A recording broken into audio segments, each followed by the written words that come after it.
کربلا راستہ ہے توحید کا، یعنی جو کربلا آیا ہے اصل میں وہ لا الہ الا اللہ کے لیے آیا ہے، اور یہی اصل ہدف اور اصل مقصد ہے۔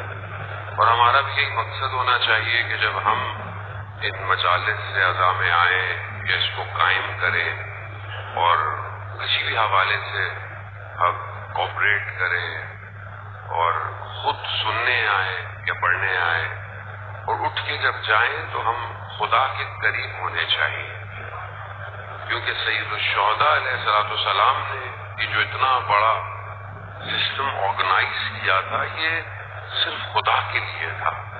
یہاں کہیں بھی اپنی ذات نہیں تھی، کوئی اور مقصد نہیں تھا، حکومت نہیں تھی، کوئی ذاتی یا کوئی فیملی کسی نہیں، ایسا کچھ نہیں تھا، صرف خدا تھا۔ اور یہی وجہ ہے کہ جو کام خدا کے لیے کیا جائے وہ زندہ رہتا ہے۔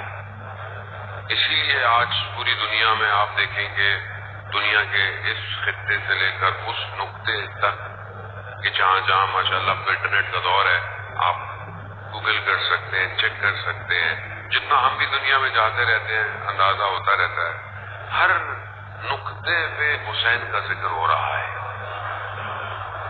نہ صرف نقطے پہ، مطلب اب تو سائنس کا دور ہے، ماشاءاللہ بچے سبھی ساری باتوں کو سمجھتے ہیں، یعنی آپ دیکھیں گے مجلس لائیو بھی جا رہی ہے، ٹیلی کاسٹ بھی ہو رہی ہے، براڈ کاسٹ بھی ہو رہی ہے، فائبر آپٹک میں بھی ہے، سیٹلائٹ میں بھی ہے، انٹرنیٹ ہر چیز پر ہے۔ یعنی جتنا ٹریفک، یعنی جیسے میں نے آپ کو پہلے دن کی گفتگو میں کہا کہ کچھ مادہ ہے، ہماری ٹاپک چل رہا ہے تاکہ میں آپ لوگ ادھر ادھر نہ ہوں، میٹرلسٹک ورلڈ ہے، اور میٹرلسٹک ورلڈ میں بھی ایسی چیزیں جو ہم دیکھ نہیں سکتے لیکن وہ میٹرلسٹک ہے، ہم نہیں دیکھ سکتے۔ تو یہ جو فضا ہے، یہ جو ہوا ہے، ہوا کے اندر جو چیز ڈیٹا کو ٹریول کروا رہی ہے وہ کیا ہے؟ مطلب ڈیٹا ٹریول ہو رہا ہے نا، ڈیٹا بائنری کوڈز میں کنورٹ ہوتا ہے، ڈی کوڈ ہوتا ہے، ان کوڈ ہوتا ہے، ٹرانسمٹ ہوتا ہے، کیسے ٹرانسمٹ ہو رہا ہے؟ یعنی ہوا میں اتنی قابلیت ہے کہ وہ اتنا ملین ٹریلین ڈیٹا ڈیلی کا اپلوڈ بھی کر رہا ہے اور ڈاؤن لوڈ بھی کر رہا ہے۔ تو یہ ہمیں تو نظر نہیں آ رہا کیونکہ بہرحال ہم دیکھ نہیں سکتے، شاید کچھ کھل جائے تو ہم دیکھنا بھی شروع کر دیں۔ اس پوری فضا میں ان ایام میں کم از کم 10 دن اگر پوری دنیا کو کوئی ایک ایسا آپ کو چشمہ دیا جائے جس سے آپ کو یہ ریز نظر آئے تو آپ کو سوائے حسین کے کچھ نظر نہیں آئے گا۔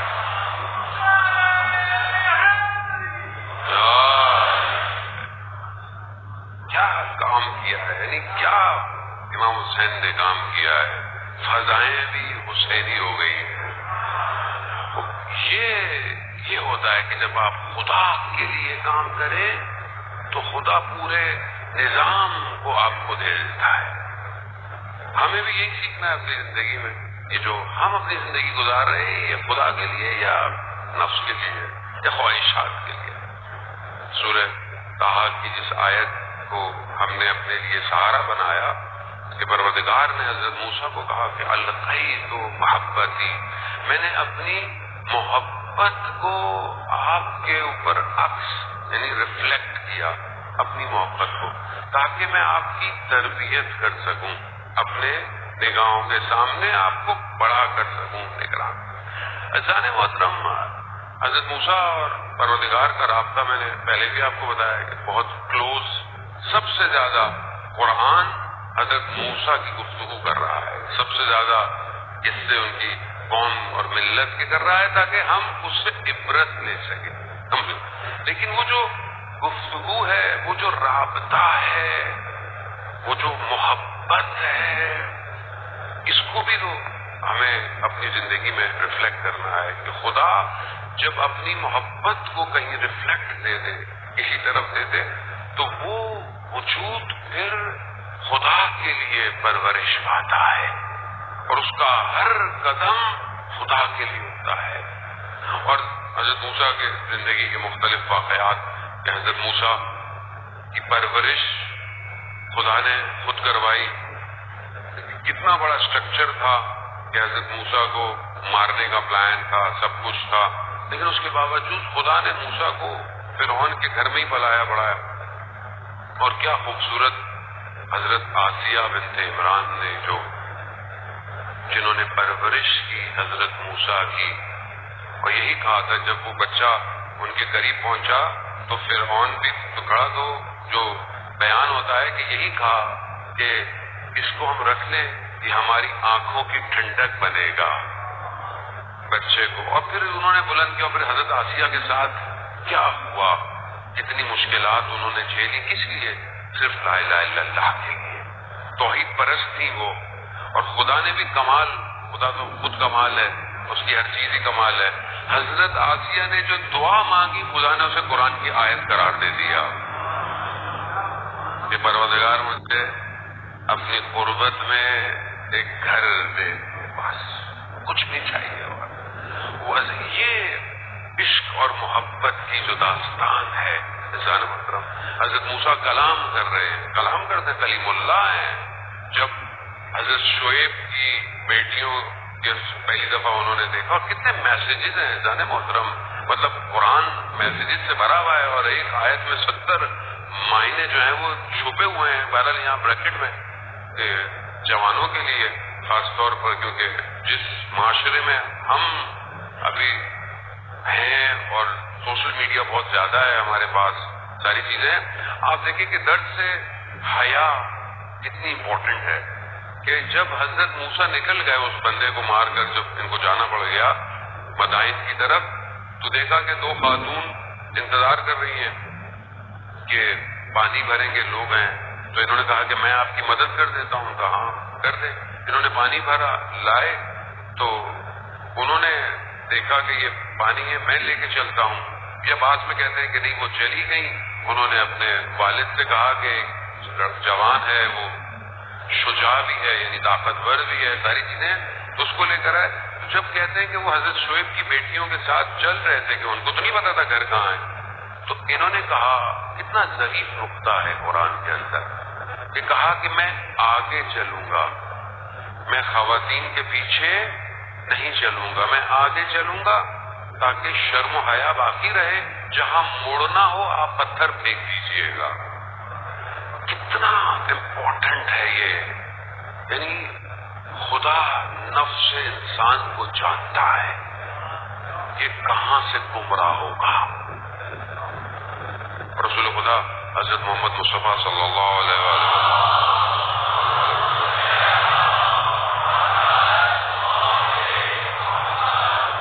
خدا ارشاد فرماتے ہیں کہ مرد کے لیے کہ شیر کے پیچھے چل لینا، کسی خاتون کے پیچھے مت چلنا. یہ ساری چیزیں سوشل میڈیا کے اندر بھی. سوشل میڈیا آج تو ہر چیز دیوار ٹوٹ گئی ہے، شرم و حیا ختم ہو گیا ہے. جو گھروں دیواروں میں رہتے تھے وہ سب فیس بک پہ آ گیا، ٹک ٹاک پہ آ گیا، اسنیپ چیٹ پہ آ گیا. ساری چیزیں، ہر چیز آ گئی ہیں. ہر شخص اپنا گھر دکھا کر ویورز خرید رہا ہے. یعنی کہاں ہے اسلام، کہاں ہے غیرت، کہاں ہے شرم و حیا؟ اسلام جس کی پاسداری کی بات کرتا ہے وہ کہا ٹھیک ہے، آپ شوق ہے چیزیں اپلوڈ کریں، لیکن آپ پرسنل رکھیں اپنے آپ. لیکن جب آپ چیز معاشرے میں دیتے ہیں تو پھر آپ کی نہیں ہے. ویسے بھی جو بہت ساری چیزیں انٹرنیٹ پر ہیں وہ ہماری ہیں بھی نہیں، کیونکہ انٹرنیٹ وہ ہمارا تو ہے نہیں. فری کی آپ کو اسپیس ملی ہوئی ہے، فری میں آپ ڈیٹا اپلوڈ کر رہے ہیں، فری میں آپ کی اپلیکیشن چل رہی ہے. تو اس کا مطلب ہے کوئی نہ کوئی مقصد تو پیچھے ہے جو اتنا آپ کو اور ہمیں انگیج کیا جا رہا ہے. تو میں بہرحال ٹاپک سے باہر نہیں جانا چاہتا. ہماری جو پہلے دن گفتگو تھی وہ یہ تھی کہ غیب ہے، یعنی کچھ چیزیں غائب ہیں، کچھ چیزیں حاضر ہیں، کچھ چیزوں کو ہم دیکھ سکتے ہیں، کچھ چیزوں کو ہم نہیں دیکھ سکتے، مگر اس کا تعلق اسی دنیا سے ہے. ایک شہود ہے، یعنی ایک شاہد انسان ہوتا ہے، اس کا تعلق اس دنیا سے نہیں ہے، وہ دوسری دنیا ہے. کل جہاں تک ہماری گفتگو پہنچی تھی کہ عالم جو ہے وہ 3 عالم ہے. ایک عالم جو ہے وہ مادہ ہے، میٹلسٹک ہے. ایک عالم مثال ہے جو خواب ہے. خواب کے اندر بھی ہم نے 2 جو ہے وہ کلاسیفیکیشن کی تھی. ایک خواب آپ وہ دیکھتے ہیں جس کا تعلق آپ کی میٹلسٹک ورلڈ سے ہے، اور ایک خواب وہ ہیں جو دوسرے عالم سے متصل ہیں. اٹیچ ہے. یعنی کبھی آپ نے خواب میں کسی اپنے مرحوم کی روح کو دیکھ لیا, کبھی اگر آپ کی روح بزرگ ہوئی تو آپ نے خواب کے اندر کچھ اور دیکھ لیا. اب یہ جو گفتگو ہے یہ کیوں ہے؟ ایکچولی اس میں سب اس لیے کہ ہم نے اپنے آپ کو ڈیفائن کرنا ہے کہ ہم جو ہیں وہ کیا ہے. Who am I actually؟ مولا کائنات حضرت علی ابن ابی طالب علیہ السلام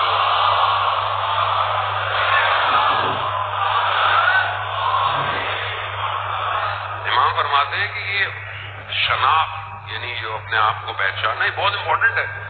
مجھے پتا ہو کہ میں کہاں سے آیا ہوں اور میں کہاں جا رہا ہوں. یہ سرچ ہے اصل میں. وقت عرف نفس عرف ربا, جس نے اپنے نفس کو پہچانا اس نے اپنے رب کو پہچانا.